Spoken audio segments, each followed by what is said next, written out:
That's really great, Eustace. I love this arrangement. Of course, there's a lot of stuff I'm going to need to help you with, but it's got some legs. It's really has a lot going on, and it's something that I think you could easily. There's a lot of problems, but you could easily fix them. Okay, and there may be a few things where a few passages where you started off one approach and then you kind of forgot to finish it, and then went onwards. So, but the first thing I want to do is take a look at this right in here. So here you've got I'm noticing throughout the entire work, you are marking your tempo in half note equals this or that, right? Excuse me, it's early in the morning. Yeah, so the thing about it is that at the beginning of the piece, I had marked half note equals, or dotted half note equals 60, right? So I think the problem here is that you're missing the essential dot, right? Okay, but of course that increases your tempo by, I think, 33%, right? So, I cannot tell whether or not you took the slower tempo approach all throughout and you're comfortable with it, or whether or not you had intended things to go faster, but you couldn't get them to go faster, and that was messing you up, right? So, I'm going to assume that you intended this slower tempo all along, right? And that you knocked off the dot from the text in the template on purpose, or that if you did it inadvertently, you really what you ended up doing inadvertently was something that you liked, okay? Because a lot of things that you do here only really work at a slower tempo, and in some cases just barely. All right, so let's flip back to the first screen. So here, yeah, you can see right in here, I'll blow up the screen again. You can see a dotted, not dotted half note equals 65, right? So now I'm noticing the way that you've got this set up here. In the future, you might want to try something like this. So, like, just hitting the letter T in order to create a time signature. And then, say in this case, 3/4 time, start with bar of length 1/8. Oops. It wants to hold on to the, sorry about this. That's a typical thing with Sibelius. It wants to hold on to the original quarter note that it had in the menu. All right, so start with bar of length 1/8 note, right? And then you would click on this beginning thing, right? And then you would score from there. You add these notes and so on. And that way the music really just starts with the 1/8 note. All right, but I'll cancel that now. But just remember that trick, okay, Justus? All right. Yeah, I mean, it seems as if a lot of things got changed as you were putting together your score, and so like I cannot tell whether or not you used the original template or just sort of borrowed from it, or maybe copy pasted a few things. So I don't know. So let's talk about a few things about notation. All right. So did you notice that in here, your xylophone part was really sounding like bum bum bum bum bum bum bum bum bum rather than dun, like dun dun dun dun dun. And that is because you're using an appoggiatura instead of an acciaccatura, right? So the difference is the appoggiatura steals some of the time value from the note in front of it. It's usually about the same amount as the note value of the appoggiatura, right? So you end up with something that is essentially just 1/8 notes. So if it is just 1/8 notes, then write it out as 1/8 notes. Don't do the appoggiatura thing, because you never know what you're going to be getting. I think that maybe you intended acciaccatura here, right? Which would be the grace note with the line through it, and that would go ga-ding, ga-ding, ga-ding, ga-ding, right? Rather than dun dun dun dun dun dun dun dun. So if you really want dun dun dun dun dun dun dun dun, then you should just score that out in 1/8 notes, so it'll be nice and precise. All right.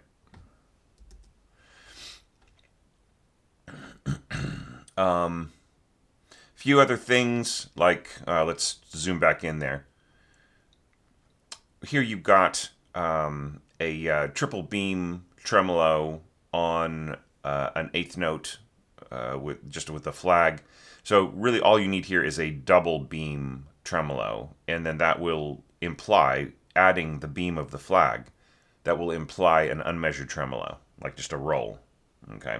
Like, because this is what you want, right? You want a triple beam tremolo. So you always have to add the beam that already exists on the note as one of these, because like this note with a complete stem does not have a beam on it, right? So 1, 2, 3 beams equals unmeasured tremolo.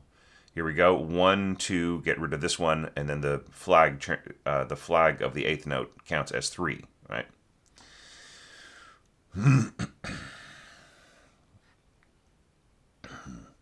And this is kind of strange right in here. You have these notes going, and I think you don't need. You're just covering one beat, right? So this is all kind of unnecessary. You should just have it should look like a quarter note, like 2 quarter notes with this in between them, and you don't need the 2 number either. It would just be, it would just end up as being unmeasured tremolo. Now,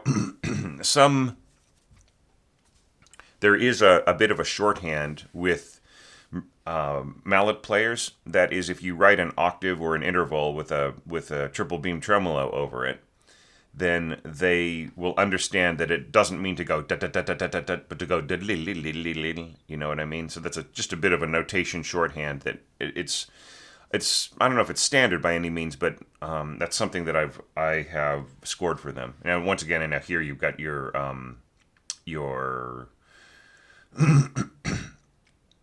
excuse me, just I woke up a bit congested this morning. You have your timpani tremolo here, and you don't need what is essentially a quadruple beam tremolo. You just need 2 beams, 2 tremolo beams plus the flag.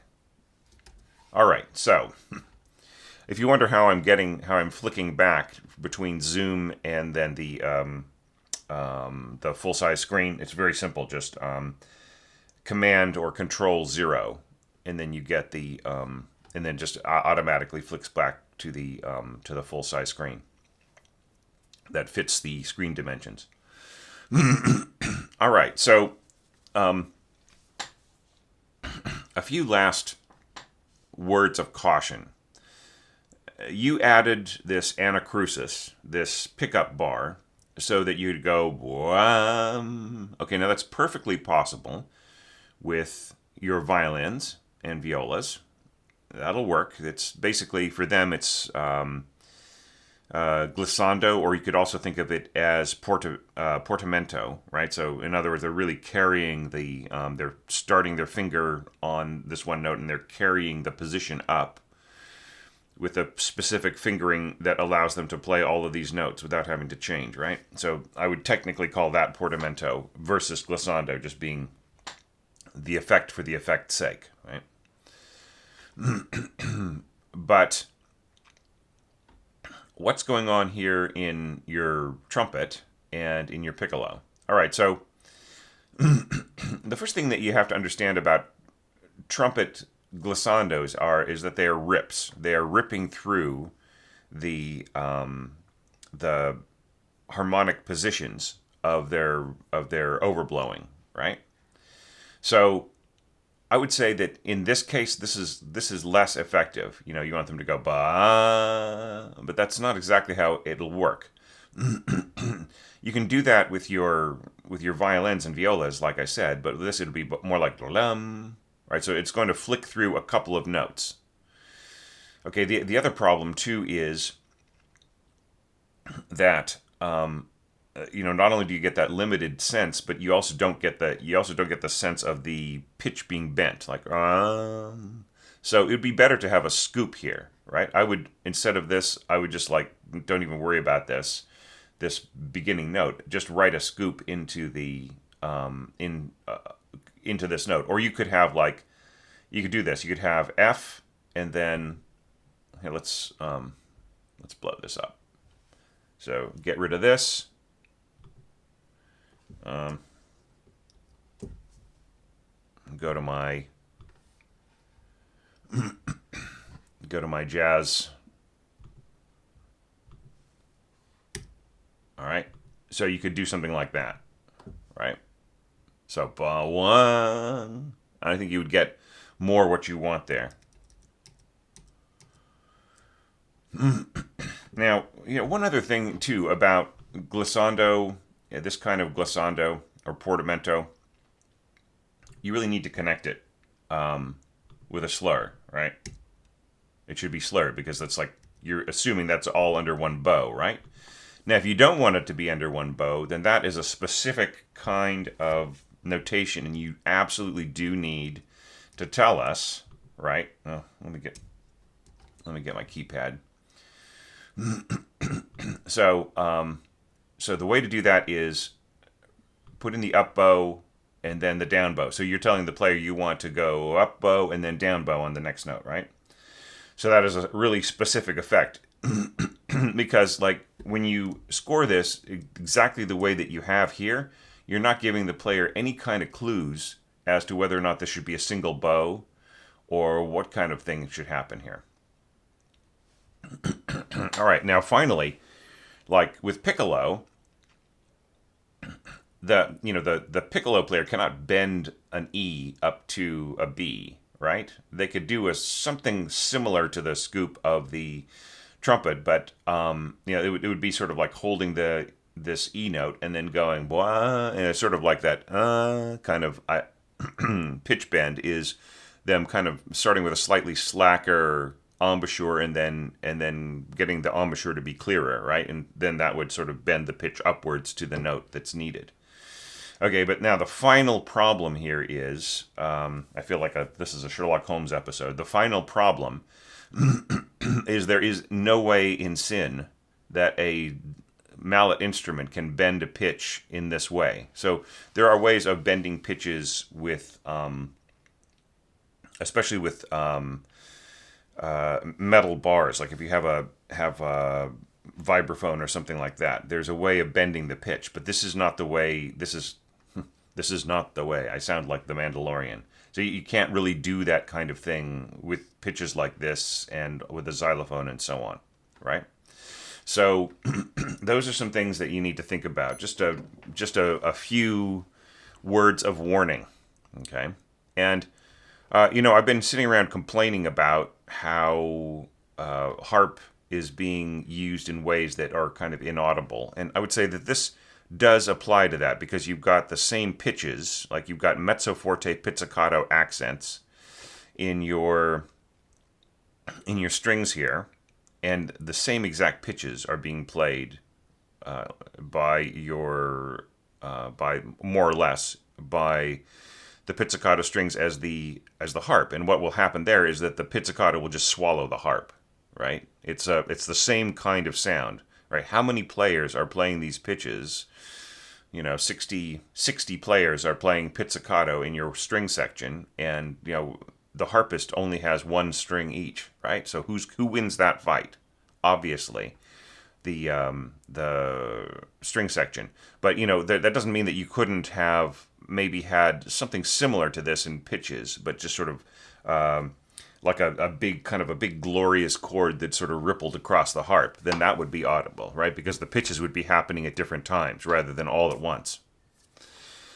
Okay, so now let's get to the evaluation criteria. It's like this is really what I live for, is getting down to the nitty gritty and all the sort of correcting little problems in the notation is. I mean, those are like juicy tidbits for me, but really the big joy of this is in the evaluation criteria and so on.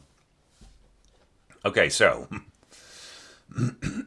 let's start off with the first one. Pitch weight in the upper middle register of the orchestra being limited. It's not a problem here.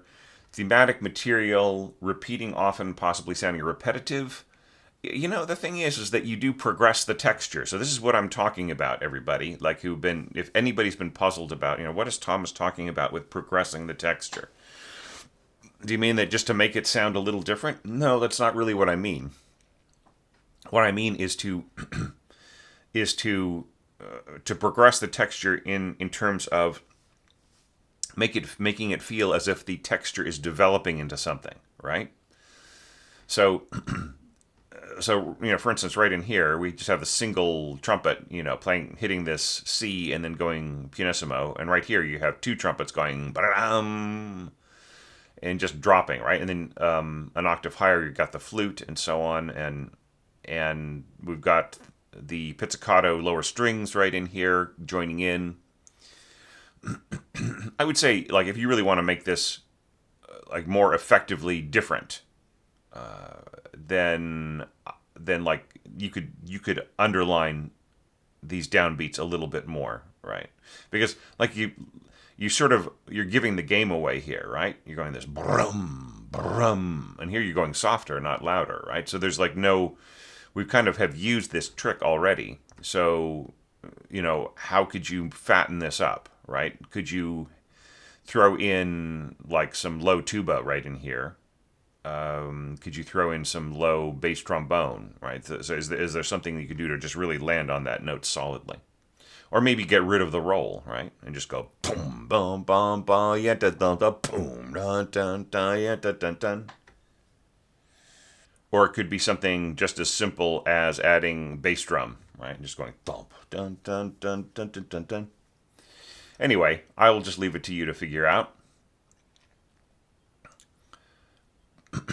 But just taking a look at the orchestration of these passages, I mean, you really have a lot of weight on the B's here, right? So, like we've got B's in our xylophones, B's in the piccolo.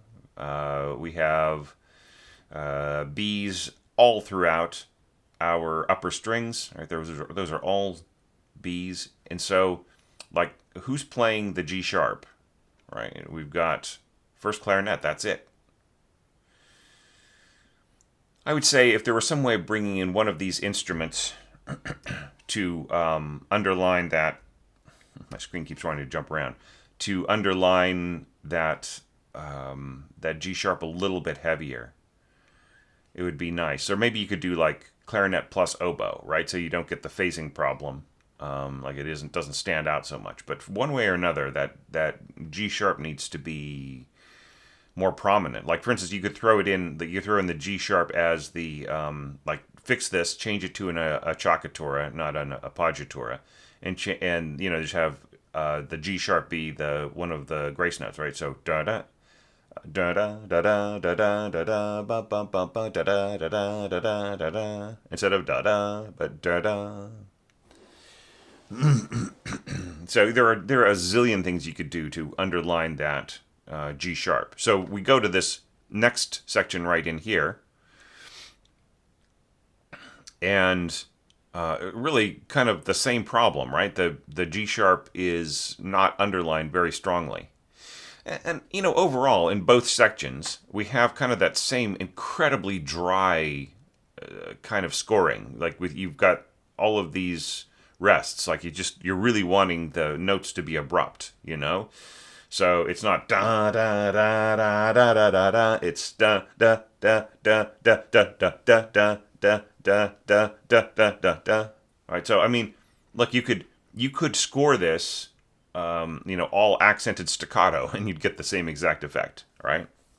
So I mean, it's slightly more emphatic on each specific little channel, little division of beat, but it's I mean, it's almost it's almost overkill, right? You might as just be, especially for these sixteenths in here, you might as well just be scoring them as eighths with accented staccato, I feel.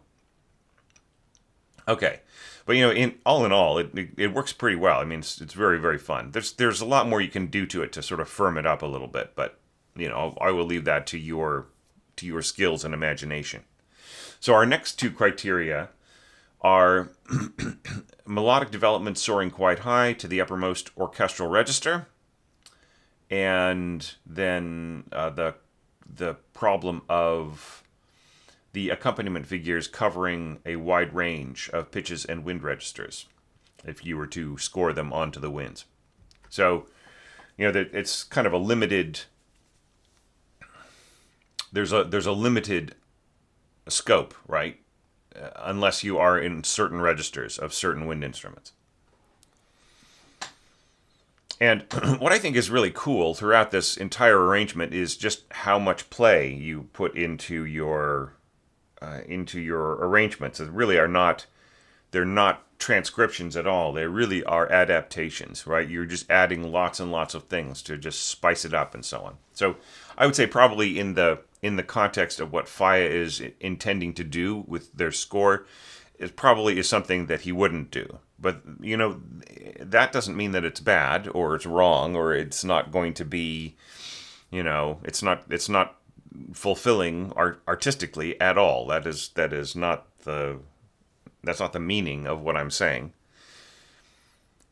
It's more that that the decisions that you make become in some sections more and more based on the concept of changing things and the changes that you make, the additions, the adaptations become sometimes more important than the meaning of the music rather than amplifying them. So I would say just really watch out for that, okay?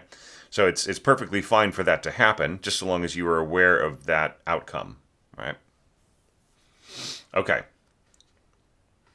So I love the little tuba right in here. I think that's very, very fun. Right, so like if we're just talking about the adaptation of the accompaniment figures, right? You are like combining elements of the melody and of the accompaniment figure together in those strings, and then of course like two bassoons and so on, tuba below. I would say like. Here's a place where you're getting kind of near to the edge, right? The adaptation of your adaptational approach may possibly be fighting with the original material a little bit, right? So for instance, right in here, you've got this pizzicato, and it's covering the same range as the bassoon. So one of these is a little less clear than the other, right? So does this, does part of what your gesture, that is happening in here, does it need to be in octaves? Is there some way of clearing this up so that the bassoons are, the role of the bassoons in here are more defined? Like right here, that ba ba da da, that kind of, although you've scored a ba ba da da, so it's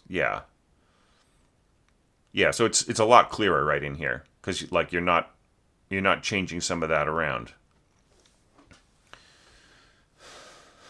Dun, dun, dun, dun, dun, dun, dun. You know what? I'd be tempted to score this out, right, and just to score the mordant.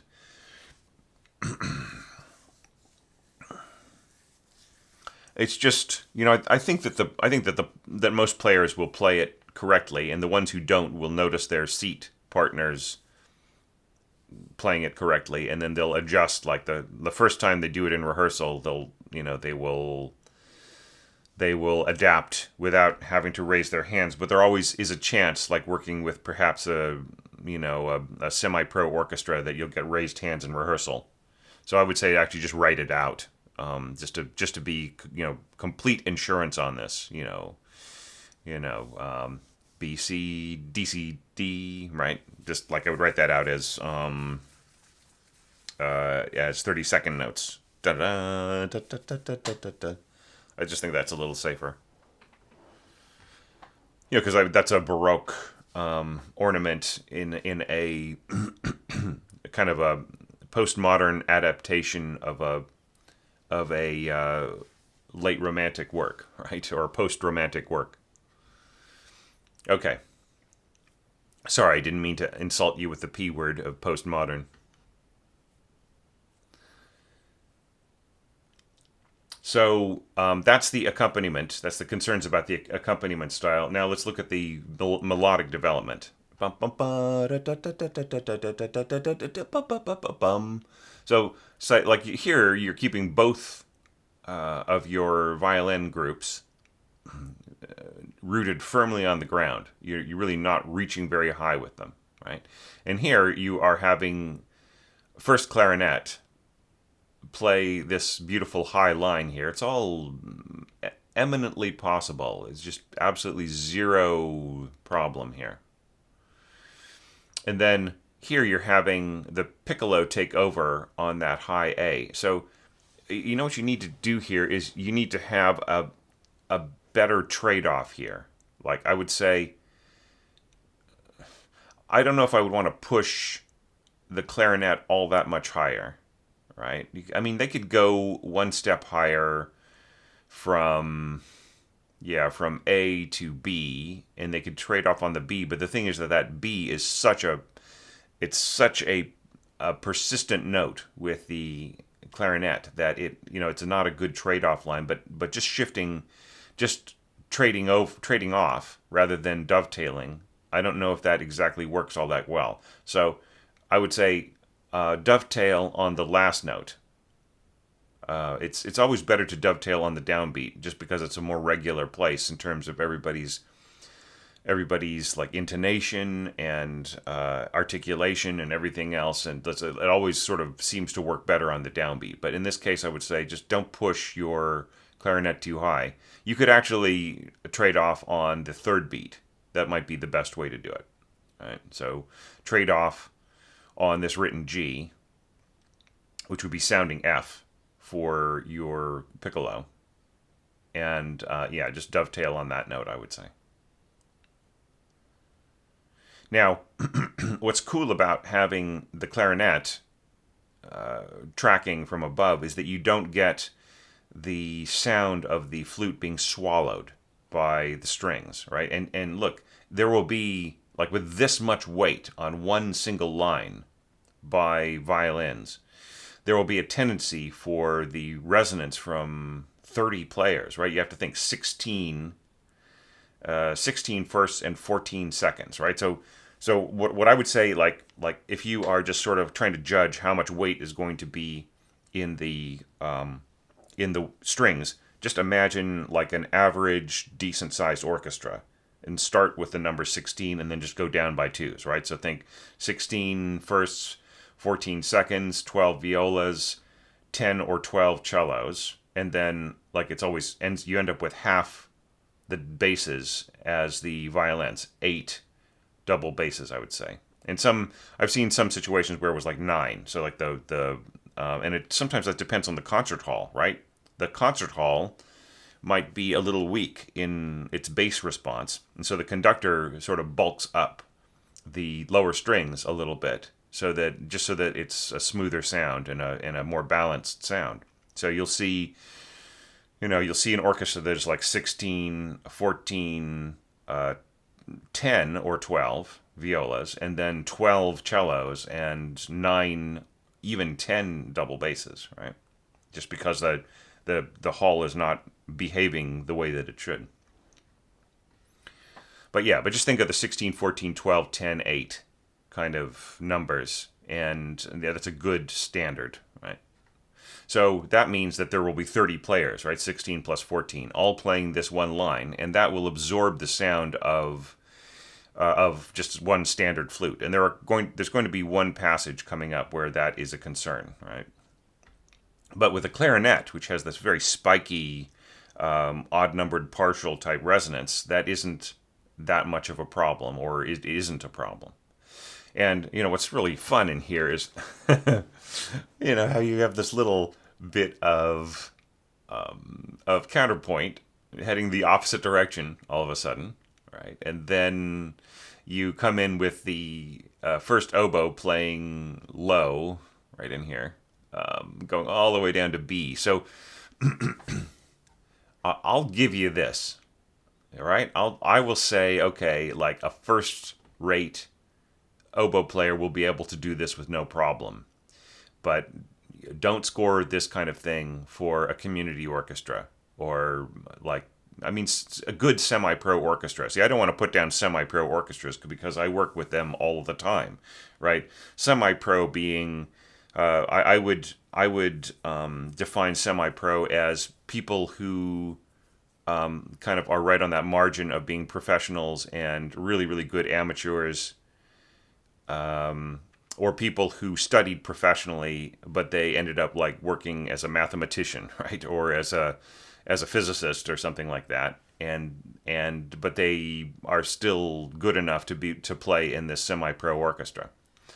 And some of those semi-pro orchestras turn out professional sounding recordings, right? And I actually work with groups like that all the time, and some of them are just out of this world, and that has a lot to do with the leadership of the conductors. However, that, one size fits all. One size does not fit all with semi-pro players, because you cannot, like, one orchestra that has exactly the same situation in another city might really have a lot of defects, or they might not be able to get a hold of the best players all the time, right? So that's with the pro orchestra, everybody's on salary, so they all show up, and you can sort of count on a level of quality across the board. With the semi-pro orchestra, you are having to deal with possible problems, right? So right in here, I would say, like, the little red notes that you're getting in here from Sibelius are well taken, right? I once worked with an amateur orchestra, and the conductor said, "Look, just don't score anything below middle C, and maybe not even that middle C." And that was actually a fairly good orchestra, and the conductor himself was an oboist, right? So, all right. So this all works really nice. This nice stack, this sort of triple stack in here, and then we've got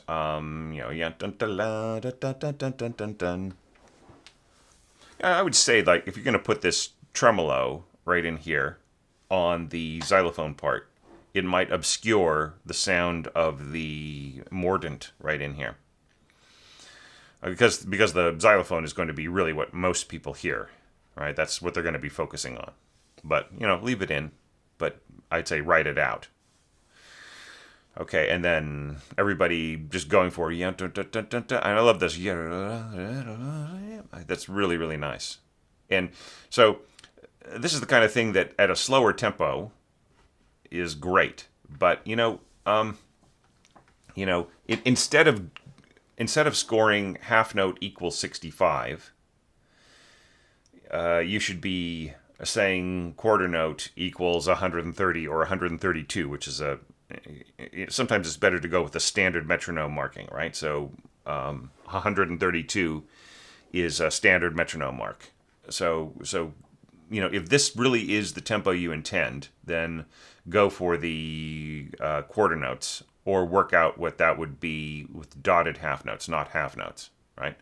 So the reason why the reason why I scored parentheses dotted half note equals 60 or 66 or whatever is because the conductor might be scoring the downbeat, or might be hitting the downbeat instead of going 1 2 3 1 2 3 with their baton, right? They might just be going 1 2 3 1 2 and 3 and 1 2 3 1 2 and 3, and like just really hitting the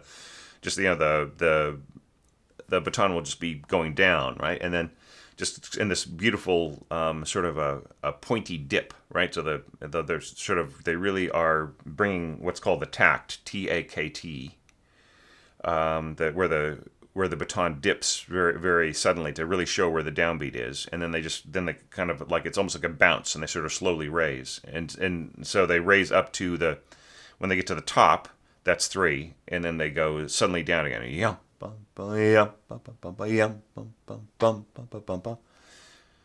And they, and then in a passage like this, they might beat out the 3s if the people doing the accompaniment need it. 1 2 3 1 2 3 1 2 3 1 2 3 1 2 3 1 2 3 1. Right. So it's just to help the conductor to say dotted half note, not half note, but dotted half note equals whatever. Right.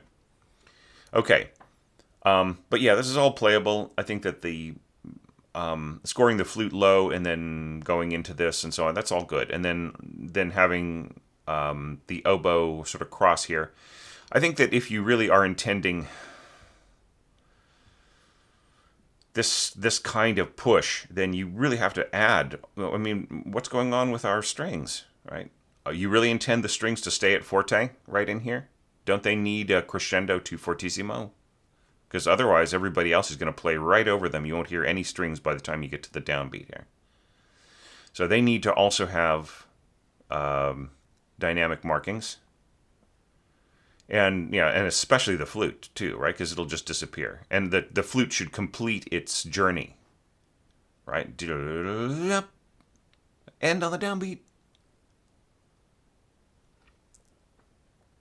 Yeah, but I like this little chirp right at the top. This will really sound like a chirp because we're getting close to the altissimo register of the piccolo, where, like the higher you get, the more it's like getting a Lego block stuffed in your ear. Okay, and then da da da da da da da.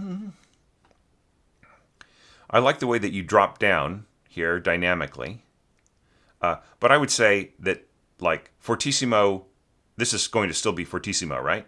Or forte, diminuendo to mezzo piano.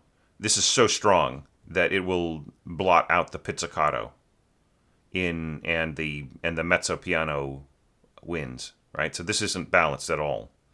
You should drop down to mezzo piano and have I see what you're trying to do. It's this huge balancing act. You're leaving your flute forte, and then you've got these mezzo pianos so they don't blot out the pizzicato, but then you're not thinking about the possibility of the horns and the trombone being too loud and so on. The trombone is so loud that like this is, what are you going to hear in this phrase? You're going to hear the trombone rising upward, and I'm assuming that it's still A2, right? So A2 trombones right in here, the bass trombone and the tuba coming from below. That will be a hugely powerful kind of a sound. Now see, right in here, like you have everything you need from the bassoons. So like unless you really want that color from the trombones, you don't really need the trombones here. I would say a single trombone, drop down to a single trombone, have your bassoons play A2, and have the trombones start at mezzo piano diminuendo, right? And then everybody else mezzo forte, including your flute up here. And of course this be mezzo piano diminuendo. And then that will balance. And you'll even have a chance of the harp playing if you have the harp play a big gushing chord here, then that'll work. And, okay, so you start off and you're going da da da bum bum bum bum bum. And then this dun dun dun dun is actually jumping ahead, right? So in the original score it goes dun dun dun dun dun. It's F E D F E, and then it goes D C B D, but you skip the D C B D and you just go straight to the G F E G, or at G F E F, right? Which actually I think is the correct way. Actually, see, here you go G F E F, and here you go G F E G, right? So which one is it? Right? Is it G or F? You have to decide. Right? To pick one, throw away the other. Right. So this, if this is intentional and not a mistake, then it's an adaptive, approach, and then you've got all of this cool counterpoint right in here, and it's all really, really fun. So in the evaluation criteria, our concerns going towards the end here are upper middle register continuing on, possibly sounding relentless if no textural contrast to previous passage. That's not a concern. There's textural contrast. Maintaining a driving staccato and transitioning smoothly into the next passage. I think that absolutely applies. The balance is weird though, right? It's well intentioned, but you have the wrong instruments in some places, right? So So this is all working good. You're going to a fortissimo here, and you have all of this sort of furious, counterpoint and these lovely this lovely reinterpretation and so on. Okay, however, how well will this be heard? How much will this be heard against this fat, huge, fortissimo trombones? They win every fight, right? And you're having them playing parts that are different from the middle strings right in here, right? So who's going to win the fight? The lower brass every time. And all of this other stuff that you've scored in here, like you're only going up to forte with your wins, your lower wins, right? So the brass are going to win this fight, and the other players are just going to think, okay, right? Oh, I couldn't even hear myself play here, so whatever. Go on to the next thing. You don't want that reaction from your musicians, right? So balance, balance, balance, balance. Start at pianissimo, right? Crescendo to mezzo piano. And you don't need this continuous kind of crescendo thing. And then from mezzo piano, crescendo to forte. And keep it at forte. Leave out any accents you might be tempted to put in there. Forte. Okay, and then these guys, piano crescendo to fortissimo for everybody. Not just the strings. The winds, they need some love, right? They need to crescendo. Maybe you just forgot to put it in. This is really it's just kind of strange the way that this is scored in here. Let the second player take the lower part. There are I think there's one other place where you have the second playing high and the first playing low. And just, that is messing with the natural order of things with the way that the players are used to balancing, right? The first player is used to listening to the second below them, sort of, and they all work together, making sure their intonation is good. So don't flip it, right? Just keep the players in the right slots. Keep your first high and your second low. Okay, so the biggest problem in here, though, are these flutes. So, Justus, did you watch the 12 common scoring errors video and notice the thing about flutes getting blown out of the water when they're scored too low? Well, that's what's going to happen here. And I mean, one of the problems that you've got here is that you've scored you've scored this essential line right in here, and it doesn't really it comes in here in the horns, and that's nice, right? But fortissimo A2 horns playing against second flute, who's going to hear the second flute, right? So what needs to happen here is when you get to about right here, you need to go to A2 above in your flutes, and then it'll be more or less audible, though when you get down to here, it'll be very hard to hear. Now, if you want absolute perfection, then here's what you do. You have the second flute part right in here doubled by first oboe. Okay? And then, as you start to descend, you bring in second oboe, and the second oboe starts to take over this lower line, and the second flute starts to jump up and double the first flute. And then the oboes start to take over, and then by the time you get to around here, it's all oboes, and the flutes can just take a rest. Okay, they sort of they can dovetail into one another. And that is how you're going to be able to balance this. But, even at that, against fortissimo A2 horns, it's difficult. One last thing I'd say about the notation here is that you really should have two staves. If you're going to have four horns, you should have two staves for your four horns. Because it seems to me that you are using lower trumpets and trombones and so on in ways that the lower horns would be more apt to, or more more comfortable playing. And like sometimes you are doing strange things like boosting the left hand bass part way high into the trumpets, and so like you sort of have it just sort of collides with everything, right?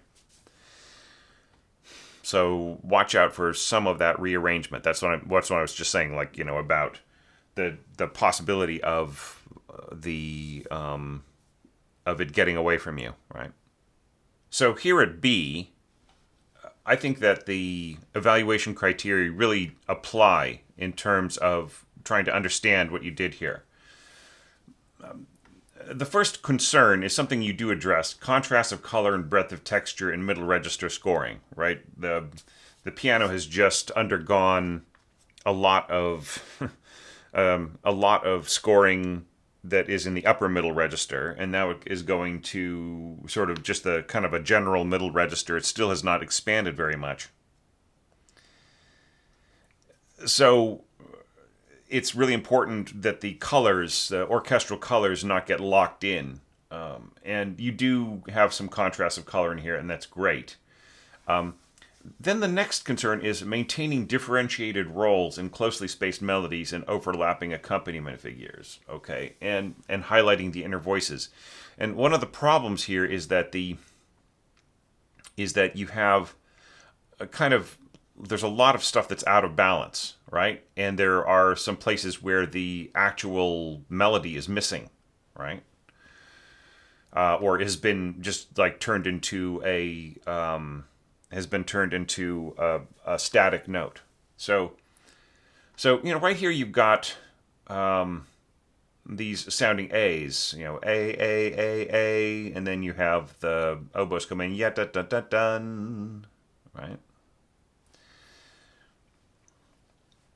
It's kind of strange, like you're scoring this as A sharp, right? Shouldn't it be B flat?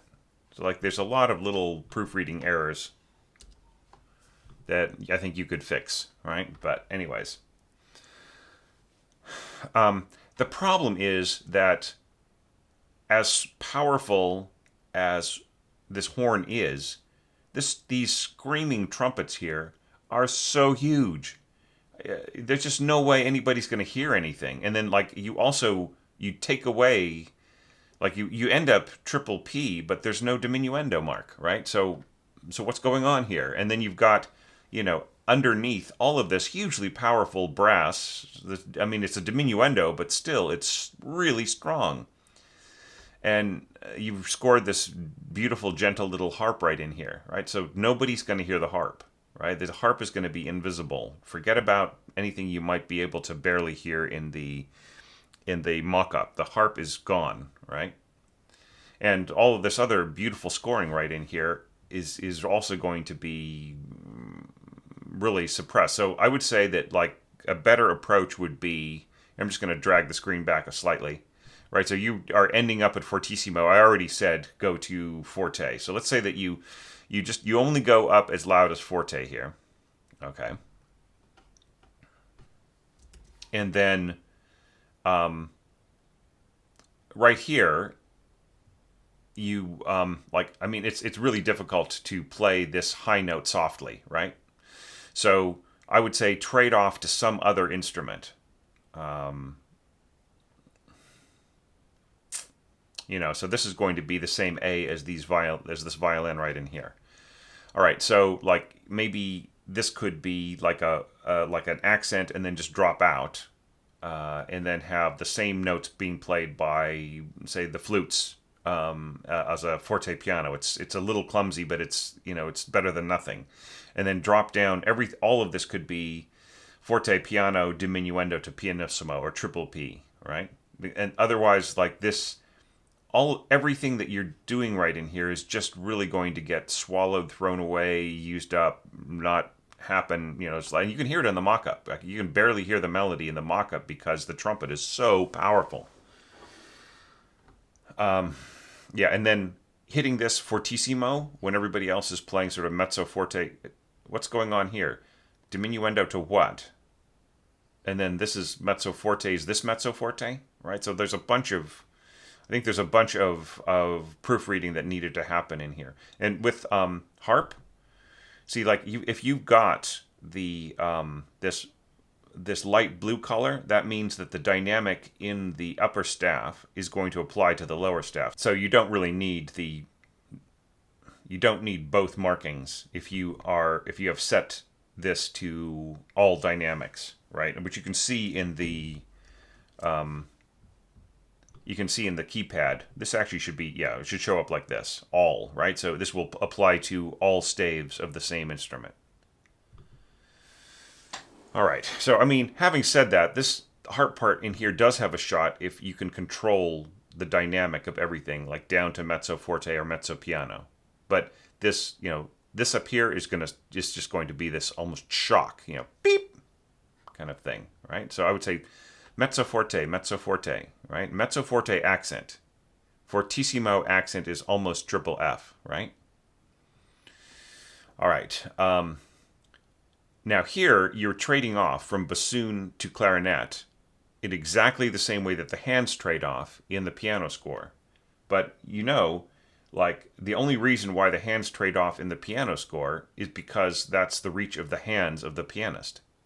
There's no reason why the clarinet player couldn't have started on this sounding E, right? The clarinetist can go all the way down to that note easily. So there's no need for you to trade off like this. And furthermore, if you are going to trade off, you should dovetail, right? So that it really feels like one cohesive line, not just bassoon, bassoon, bassoon, clarinet, da, da, da, da, da. It's really kind of what it sounds like. You can really hear the delineation between the two notes, between the two parts. So really have them dovetail and have them be the same articulation style. What is going on in the piano score?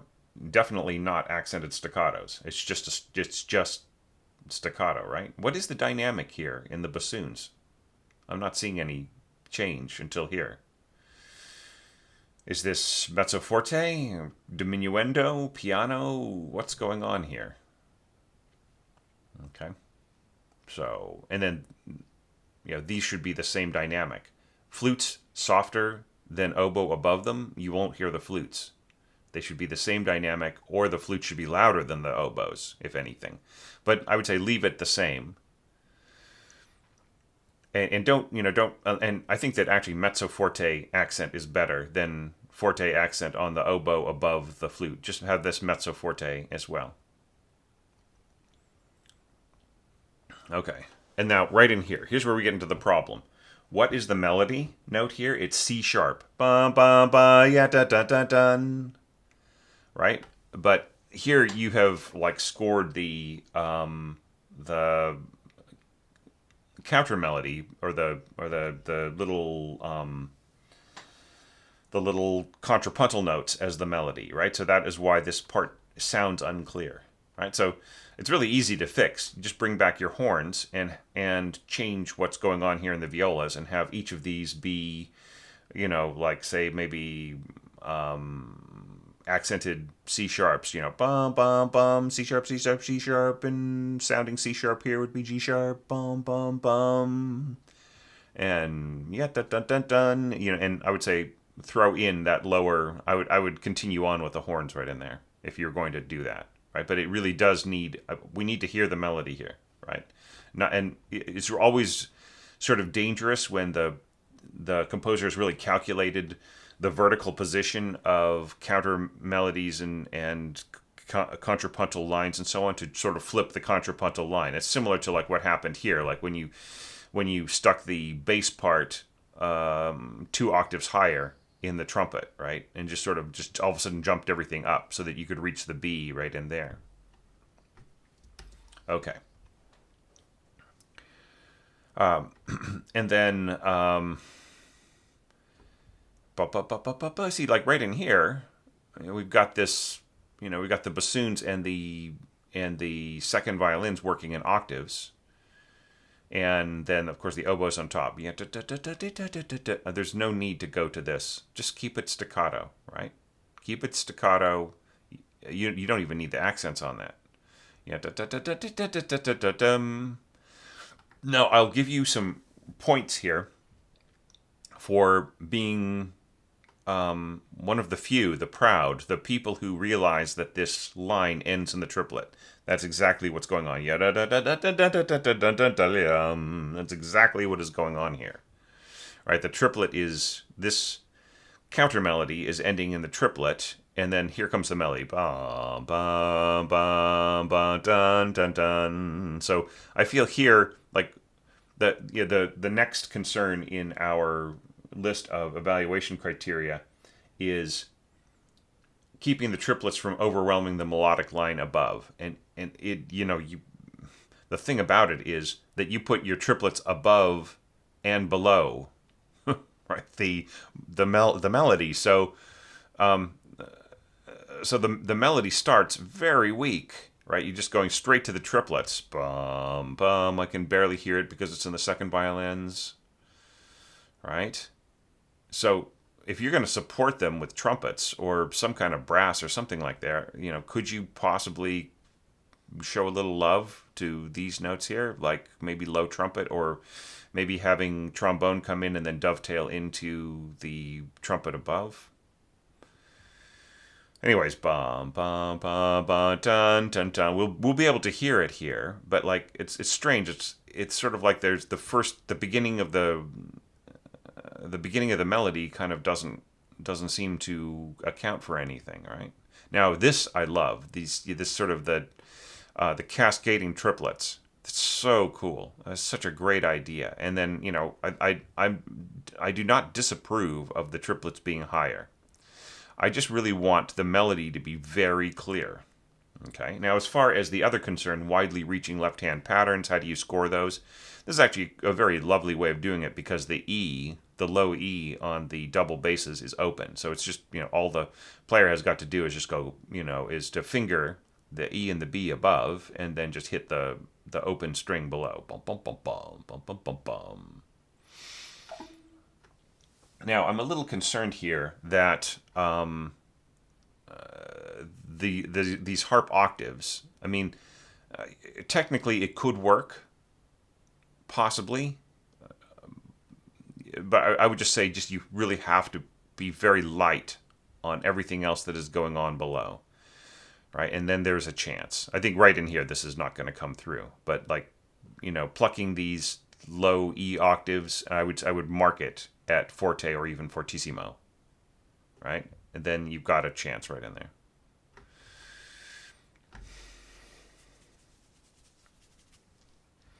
Yeah, and right in here, this is kind of fun. I don't know if this is intentional, but you throw in that a line which sounds like it's from that Rolling Stones song.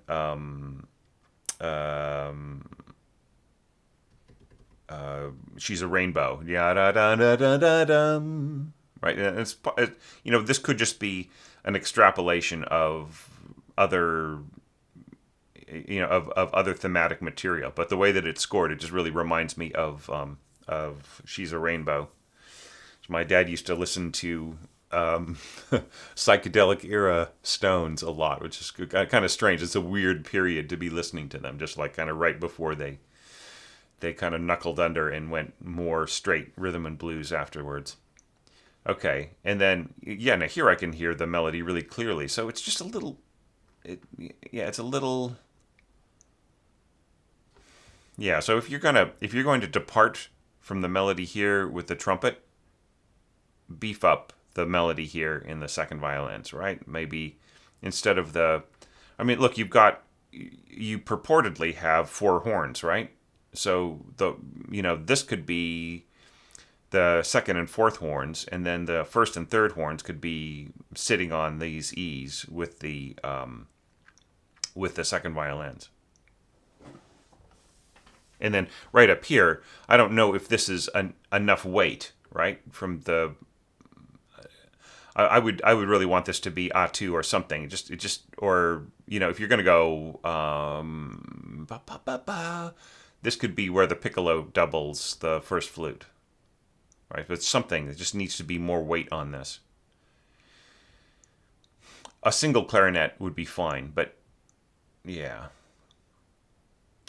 And this is lovely right in here. This little counter melody here from the trombone. That's lovely. Okay, and then here Riccardando, you're really kind of telling us what the exact tempo is in the mock-up. But once again, just please keep in mind the idea of the dotted half note, right? And then I think that everything will just fall into place. Now, if you were to go through your score again, you'd have to readjust everything by a third, right? To make sure that it all fell into place. And it could be that you really did want this score to be 1/3 faster, but then you just watch out for some of those passages in 16th notes, right? They'll be very fast at that point. So, like, no problem with the percussion or anything like that. It's all very nice. Now, here we get into a part that I have real mixed feelings about, okay? Because, I mean, there's some stuff that you're doing here, and if it's intentional, then if there's some things that you didn't think about, then I understand. It's fine. I'm not going to beat you up about it. But if it's unintentional, there are places that you could fix, right? You could fix something about it. Okay. So our very first concern is the allargando, right? The convincing allargando expansion, smooth release into bar 49. Now, you must know, Justus, that the harp cannot hold its own against the brass section playing powerfully into a crescendo. Like, you can mark this forte all you like, but by the time you get to right around here, the harp will disappear. Even like all of the brass playing mezzo forte and the timpani roll beneath, let's say that everything is at mezzo forte here, the harp is gone by the time you get to right here. So it'll start off, you'll be able to hear some harp. Then halfway through the bar, it'll just start to disappear. And then here you have these like grace notes, blah, blah, blah. And I think you need to separate things out a little bit so that you could even be on different staves or something like that. And then, like, with the way that this is scored, it should be trading off between hands, right? So, like, the bottom line could be in the bottom part of this could be below. And here's the way to do that, right? So just select the lower notes, then Shift Command or Shift Control if you're on PC, and then down arrow, right? And then hide the rest. Right, and then this is a better way of scoring that out. So that, you just have the right hand going G flat over and over again, and the left hand doing A B flat A B flat A B flat. All right. Of course, like, I'm wondering if this is a misinterpretation, right? So, like, were these supposed to be B flats? And you misread that line, right? Because I could see, like, just with the way that ledger lines work and with reading problems and so on and so forth, I could see that this being something that you may have unintentionally read, because the pitch of G flat is not in the scale of the melody, right? It's G natural. Right, we can see that in these parts. And the other thing too is that if you look at the way that the harmony changes within the original left hand, you see that there's like the concept of kind of like adding chords onto chords, right? I'm trying to simplify things without getting too technical in terms of harmony. So it's basically imposing chords and harmonies onto other harmonies. And I feel that just by staying with this static harmony right in here, as cool as it is, I mean, I really love that little stack that you've got there. You got C sharp, G flat, B flat, and E, right? I mean, that's very cool, and that helps to sort of justify that G flat in there. Sort of helps to justify the change of this top note from a G flat to a B flat. But then again, it doesn't really, like, if you listen to the way that the piano works, right, the original piano score works, the melody, the way the accompaniment changes, complements the passage of the melody and gives it gives it harmonic context, which progresses the melody forward through all of the thing that it's doing, right? So like with this approach that you've got with very static harmony, and with the left hand or the lower part of the harp never changing, then it really is just like almost like a frozen landscape behind a melody that just winds its way through. Now, having said that, it's enchanting what you're doing here, but how long can you keep it going? In the evaluation criteria, I have the concern of careful treatment of the melodic voice to make it feel authentic to the composer's style. And I don't know, I mean, solo, piccolo, and flute, I would say you'd also have to mark solo with the first flute as well. Having them work in octaves and then going into sort of this kind of middle register right in here, I think that works really nicely. And I think it's very wise to firm it up at the end with oboe and then an octave lower the first violin. I think that works beautifully. And then like the little response, clarinet at pitch, and then adding the cellos below. That's really wonderfully done. And then like the harp doing the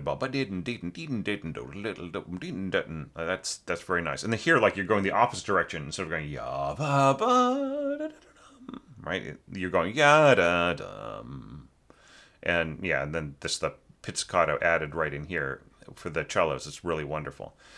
And here you're kind of going, you're sort of obeying the harmony a bit more. This is strange. Is this the result of importing from MIDI or something like that? But this is the kind of thing you should really fix. All right, like don't let your scores go out like this. It's just you have to think about all of these scores being looked at by a conductor, and the conductor sort of deciding which one is ready for the stands. They would look at this immediately and they'd say, okay, well, this one, the composer needs to work on this a lot more, or the orchestrator. So the other concern is keeping the accompaniment pattern from becoming too regular and too predictable, right? So there, I don't know about the word predictable. Let's kind of doesn't really apply because of kind of the static approach of the harmony. It's really kind of just frozen in place. So just maybe, reviewing the way that the harmony works with the melody and so on in these passages might really improve this. You might come up with some more ideas on how to deal with this. Now, going back to the Allargando expansion, I realized I sort of left something out, and that is, did you notice in the template, the piano score template, that I put in the piano pedal, right? And that was actually a clue for all of my followers out there who are looking at this as a mystery. What happens in a piano piece when a player does that? When a pianist puts their foot down on the pedal and they hold it all the way to the end of the bar. What happens is that each pitch that they play along the way sustains to the end of the bar till the foot is lifted, right? So why can't that happen in our orchestra? What if each of these pitches on the way up were sustained by another instrument, so that you had this chord which grew and got more expansive with each note because each note was holding on longer, right? Okay, so this is kind of strange here. This note is supposed to be D in the original. So you really have changed a lot of stuff here, right? And you've even got it as D in the harp. And every once in a while I wonder, is this wrong because the arranger got it wrong? They carelessly scored a B instead of a D, or what's going on here, right? So, and the thing is, Justus, that your work is so much based on adaptation as opposed to transcription, that like I get a little lost in figuring out what your intention should be. I mean, some of it, of course, is just like this should be an A sharp instead of a B flat, right? In both of these cases, because you've got. But then, I mean, but do you really intend the B? So I get stuck on that, right? Okay. So, the big problem with these melodies is that there's no nuance, right?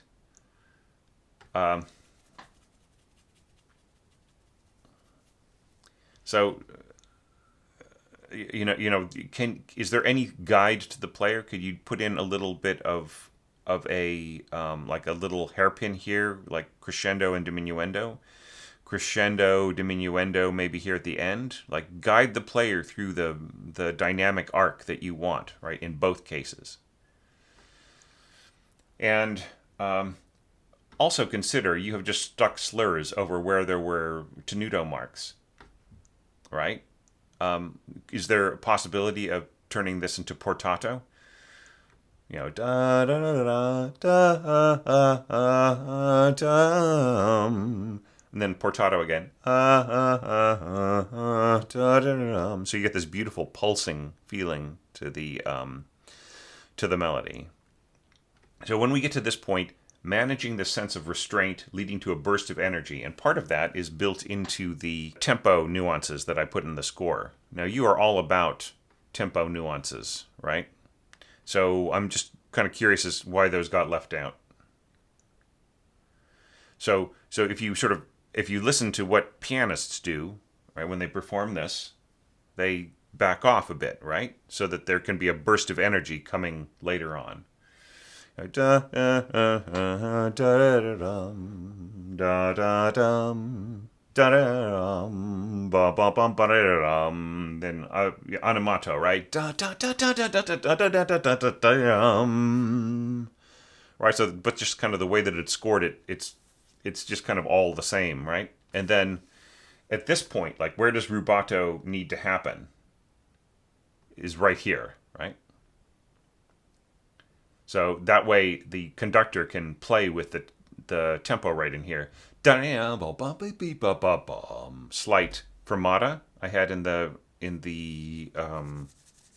template.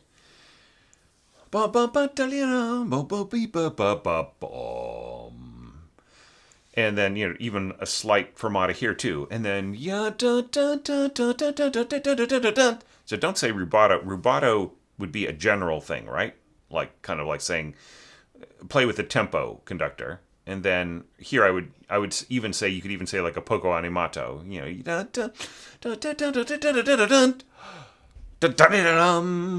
right? And then here you go to a ritardando, right? But but what does it say in the score? It says poco affrettando, right? So he wants the music to become affretted, to become perturbed, to become disturbed, right? So I think that the ritardando, if it needs to happen, should be over here, not so soon, right? So I feel that it really drags down the momentum right in here, just the way that this is all scored. I mean, I like the burst of energy. I think it should be marked, poco animato. I think the rubato should be here. I think that there should be exaggerations of the tempo flexing right in here. And I think the ritardando should happen there because it's the reaction, right? The soloist is saying, yeah, dun, dun, dun, dun, dun, dun, dun, dun, dun, dun, dun, and then the dancers freak out because what he's saying was just so amazing, right? As opposed to everything just kind of slowly kind of dragging to a halt. All right. And then here, agitato, right? This can't be a staff text. It has to be a general system text for everybody, right? Everybody should know about the agitato, which should be in every part. All right, so just a few notes about the orchestration here. The harp is all right, but then the push here, I think a much bigger rolled chord would be better. Okay, and then yeah. And this is nice. You don't push the trombone too far. Bass trombone. The E flat is a bit high of a note for, your college level or, your community orchestra level bass trombone player. Yeah, I mean, like you're pushing the bass trombone part through the trombones. That just kind of disturbs me. I mean, there must be a better way of orchestrating this. And like once again, you're limiting yourself to two horns that could be playing. The lower horn players could be playing this part in the trombones, and then your regular standard trombone could be playing this instead of your bass trombone. And then you could have bass trombone on the bottom, and you could have a much more cohesive sound in the brass, right? Rather than having tuba on the bottom. Yeah, and so just in terms of the general scoring, it's fine. I mean, there will be a tendency of the trumpets here to really outplay the violins, but you're trying to balance that, and I appreciate that. Now here is where the flute is really going to get swallowed by the massive sound of the trumpets and the violins. So like as much as violins swallow the sound of flute an octave above, the trumpets added to the violins will really swallow the sound of the flute above.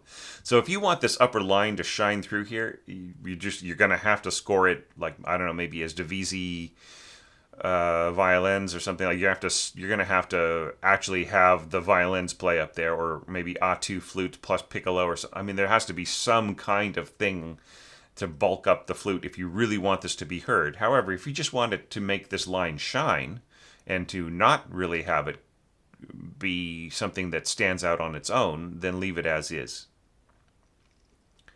Okay, so that takes us to D. Okay, and here we sort of run into problems. So at this kind of lower tempo that you've got, hang on.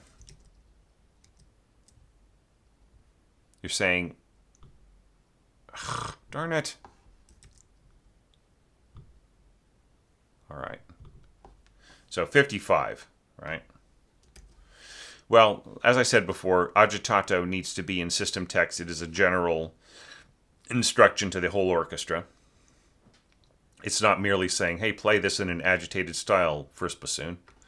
So this is just barely possible. I mean, it's like bassoon concerto kind of stuff, kind of playing. I mean, it is possible, but it really is like you would need a really good couple of bassoonists to pull this off. And furthermore, I think this is something where you should trade off every bar. So first, la la la la la la, and then second, dun dun dun dun dun dun, and then also trade off like dovetail on the downbeat every time. The other thing too is that, in the piano part, I wrote in I wrote in, at least in one bar, I wrote in like a dashed crescendo and diminuendo. That's what pianists do. They let the rise and fall of the line dictate a slight rise and fall in the dynamic. So I think that should be in here. And then what happens by the fourth bar? There is another crescendo. This time it's written into the piano part, and you should respect it, right? That's what Falla wants. He wants right. So you gotta put that in, right? Especially throwing in timpani right in here. So, and this kind of stuff seems really fussy to me. Just forte at the beginning, pianissimo at the end. Throw in one long hairpin, or just even say diminuendo, and then pianissimo at the end. Yeah, but it's just, yeah, I mean, bassoonist in a blender. It's just really difficult. It's a slower tempo overall that you're using here, but it's just and then the same thing, pizzicato, pluck, pluck, pluck, pluck, pluck, pluck, pluck, pluck, pluck. It's just kind of insane, I feel. I think you need to rethink this. There's some other thing you could do here. And, just think about those 8 bars as being a challenge to you. Like, how much ingenuity can you bring to bear there? Like, how can you, like, look at some of the scoring of of other entries as a clue, not as what to do, but as just, how this section can be, there can be a lot of ingenuity rather than simply just having a couple of bassoonists trade off on some octaves. I just feel that it's not going to, like, even if you can get the players to play this decently, it's just, it is not going to sound the way that it sounds in the mock-up, because the mock-up is perfect. It'll, with however it is, however it is scored to sound, however it is programmed to sound, it will get the most perfect articulation it can come up with. All right, and then there's some simple errors here, like, where should the slur start? Right? You can't slur repeated notes together like that, unless you mean some other kind of articulation style, right? Yeah, so there's just some basic proofreading stuff that needs to be fixed. All right, so now, like, going forwards, I really, really like the tutti that you've got here. That's nice. I like the tremolo.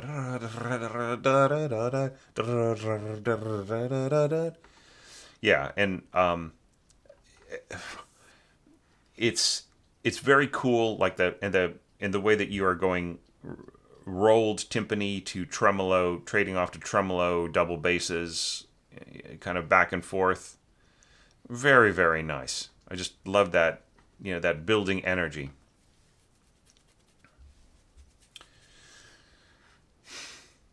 So, I mean, it pretty much does work. I mean, I really do like how this is all scored in here. Very, very nice.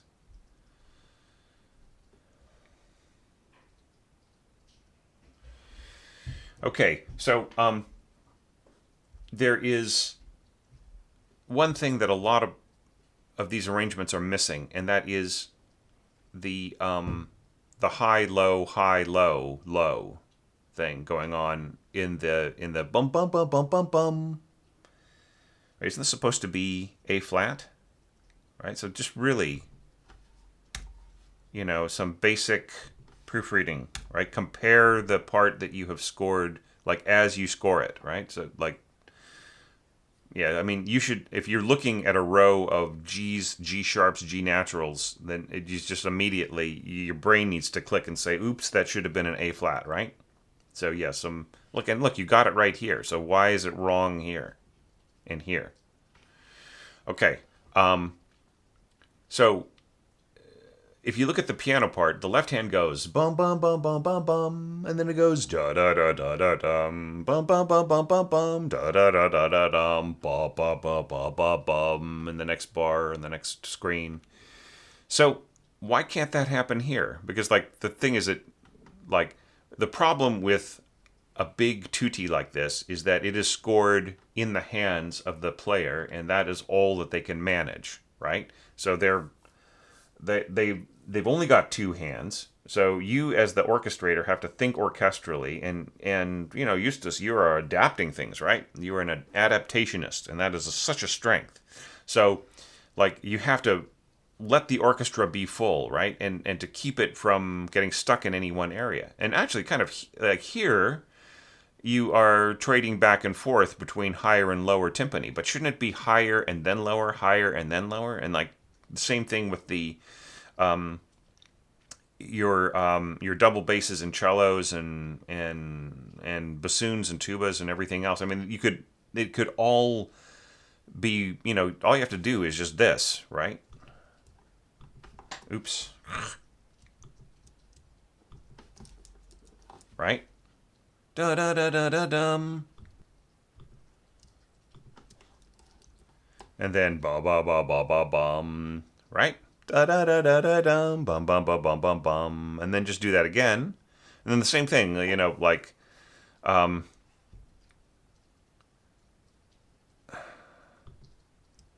maybe this doesn't need to change, but you could go like this.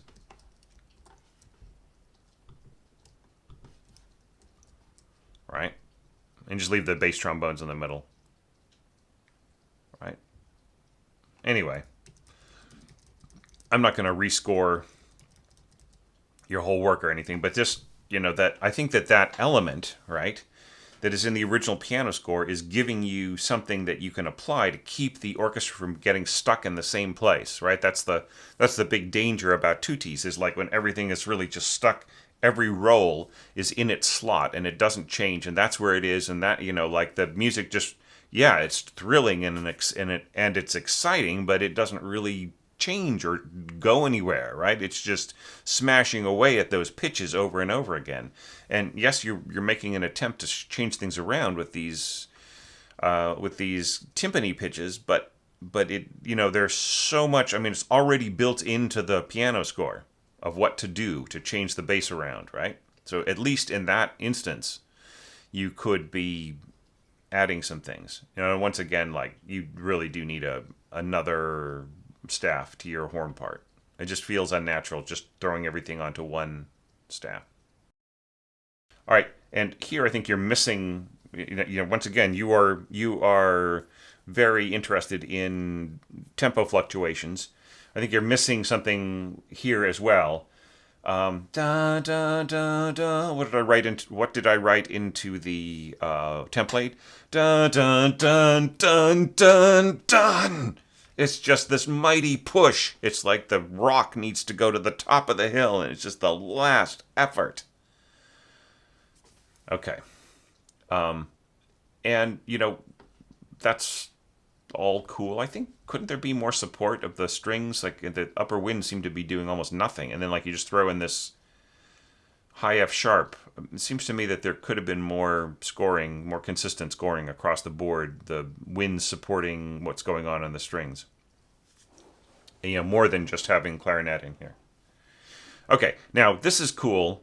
I really love the way that you are doing, like kind of trading off between the solo violin and really should mark this as first oboe. Okay, that is lovely. So why didn't that happen here? Right? It's like, what is the context in the score? It's the rotating pattern, right? And it's really powerful. And this is a great way of interpreting that, right? Just going between the two parts of the solo violin will be able to manage the intricacies of getting right in between the beats like this. That's fine. And then this, these parallel six, it's perfect for a solo violin player. It's great. Okay, but where'd it go? What happened? It's not enough just to go, what's going on with my, where are my beautiful oboe octaves? Put them back. Okay, Justus, what did you do?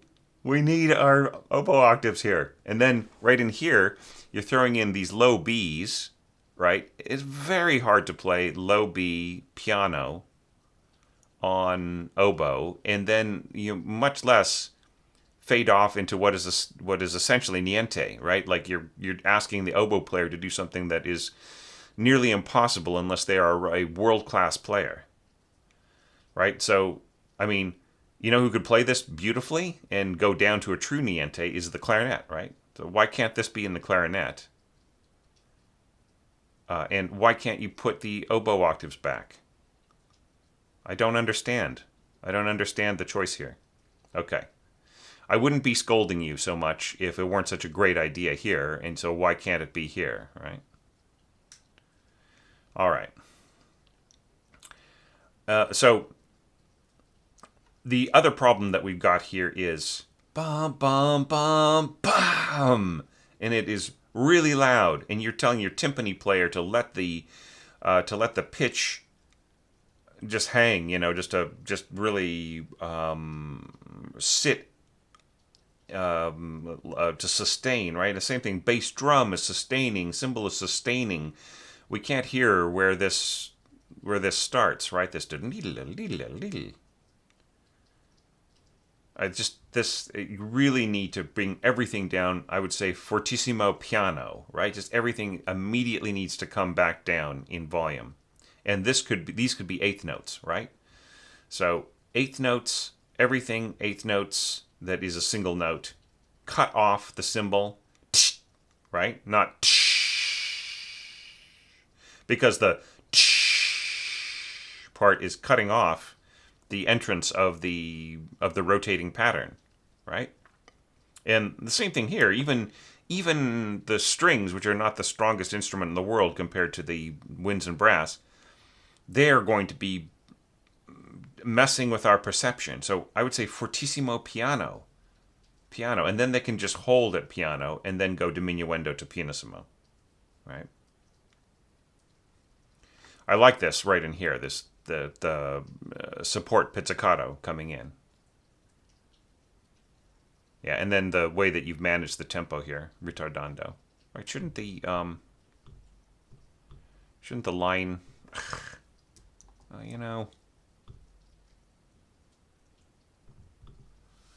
shouldn't it end here, right? Like the way you've got it is the ritardando line just keeps going on and on and on. Okay, so now we're getting into the E section. And I love this octave right here, the flute and the violin. So I think you need to mark solo here so that the flute doesn't disappear, right? So what were we just talking about before? And that was that the violins absorb the sound of the flute. But I'm not sure why. All right, so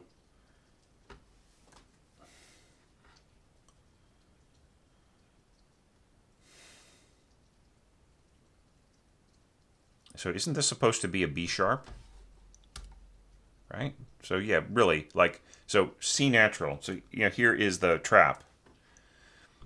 Okay, is that when you write this for a string player, then what will happen is instead of their fingers walking back and forth, the finger that is sitting on the C sharp will be repositioned to the C natural and then back to the C sharp, right? So, so I'm trying to think how would I finger this? So let's say that, okay, this was finger 3, finger 4, finger 3, finger 2, which is actually the middle finger. And then the middle finger would move down the neck of the violin and then come back to C sharp instead of just my first finger playing the B sharp, right? So this is why it's really, really important to score diatonically on a lyrical line for violins. Like, I cannot stress this enough. Please score diatonically so that the fingering can flow. All right. Okay, and yeah. Then you've got this lovely idea here of harp trading off with clarinet. Now there's only one problem here, and that is da da da da da da da da da. So, like in the piano part, you cannot hear that. Like nothing sustains more than any other pitch, right? No pitch sustains more than any other pitch. So the scoring of the piano part with the little rotating pattern, the rotating pattern feels like a completely even rotating pattern. Every single note is lasting the same amount as every other, and it's all pedaled, right? Okay, but with the harp will be more like the piano, but the clarinet will be like a clarinet. And so the longer notes will really stand out, right? So you just have to really be careful with the way that this is scored. It barely works. You could have the harp part scored for both hands the way that it is, or just both parts, the way that it is in the piano score, with, like, say, the left hand taking the lower voice of the lower staff and the grand staff, and the right hand taking the upper staff, and then the clarinet doubling that upper staff. That might be a better way of doing it, so that we just have the sense of pluck at the beginning of every single note. I think that might be, just in case one of your clarinet players is just really holding on to their, like really kind of pushing at these longer notes, right? Which spoils the entire effect of the rotating pattern. All right.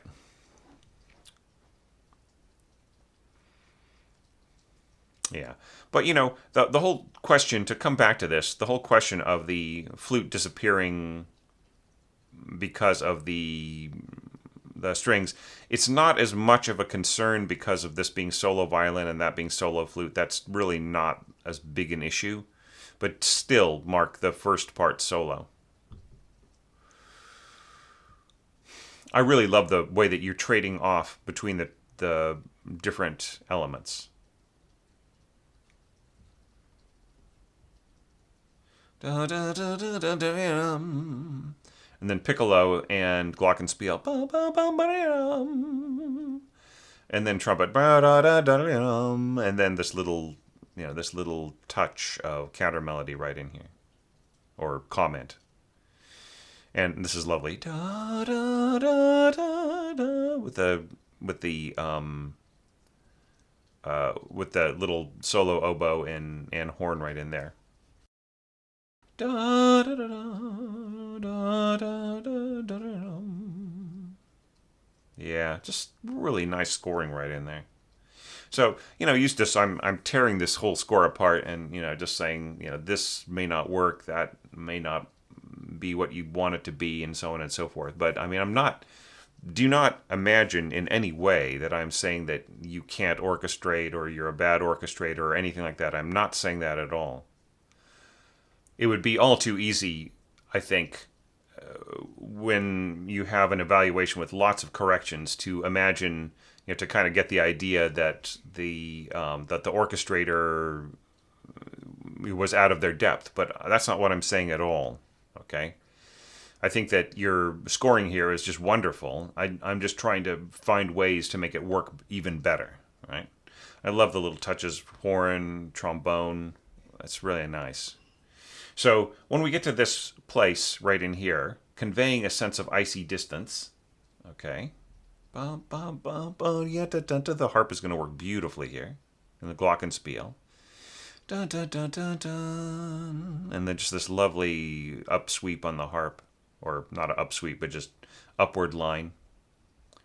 So we have to go from there we have to transition from distance to intimacy. Da, da, da, da, dum. It's very nice clarinet in here.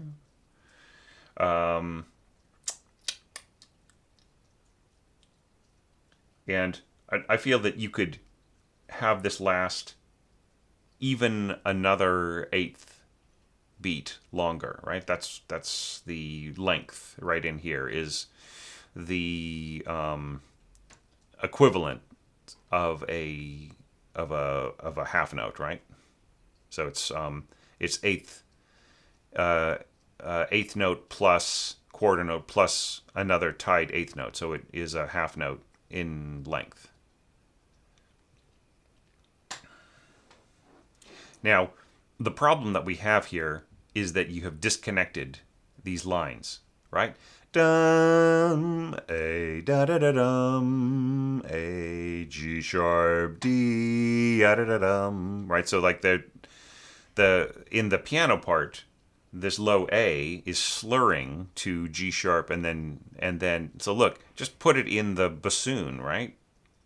Or you can have it doubling by cellos, but we need that A to continue on, right? And then slur to the G sharp or connect to the G sharp, right? And then that takes us from intimacy to suspense, right? So when you break it like this, it just kind of feels weird. And also, did you notice that there's something strange happening in the playback for the mock-up, is that the bassoon just sort of cut off. And I don't think there's any need for tenuto marks here. I think just slurring is what you need here. And this is nice, the way you bring in the first violins, and then this is all great. So, as I said before, you don't need to do this. Like, I see what you want to do here. You want to keep your first just continuing playing that B and so on. But really, I feel that these higher notes should be played by the first. Just have the second take over. It'll feel seamless. It's fine.